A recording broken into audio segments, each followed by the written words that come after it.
Merci. Bonjour, vous venez d'acquérir un Performer GP, donc je vais faire un tuto vite fait pour vous expliquer un petit peu les pièces que j'ai changées dessus depuis que je l'ai, et vous allez voir, vous allez avoir un Performer assez efficace. Donc tout d'abord en fait, ce qui va être important, ça va être changer la couronne principale. Il faut la transformer, il faut la mettre en métal. C'est ça qui va lâcher en premier. Après en deuxième, vous allez voir, vous avez une cloche d'embrayage. Alors moi j'ai changé, j'ai pris une cloche d'embrayage aérée, donc toujours 15 dents.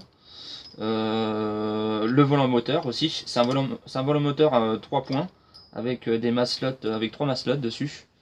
Sinon j'ai changé, ce que j'ai changé, donc ça va être les axes de triangle, les axes de support de triangle qui sont en alu, donc vous pouvez voir ici. Alors ça, quand vous prenez un trottoir en fait, sans plastique, bah, ils vont péter à ce niveau-là. Ça c'est super fragile, quand vous avez un truc en alu comme ça, vous êtes peinard. Là je l'ai changé aussi à l'arrière, ici, à ce niveau-là. Donc voilà. En fait, le moteur Alpha 21 c'est un super moteur, réglage facile, vraiment pas d'ennui.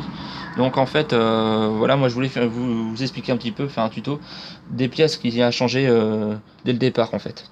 Donc là vous voyez en fait la couronne principale là qui est en 50, c'est des 51 dents, 51 dents. Donc elle est en métal, ça avec ça vous risquez plus rien.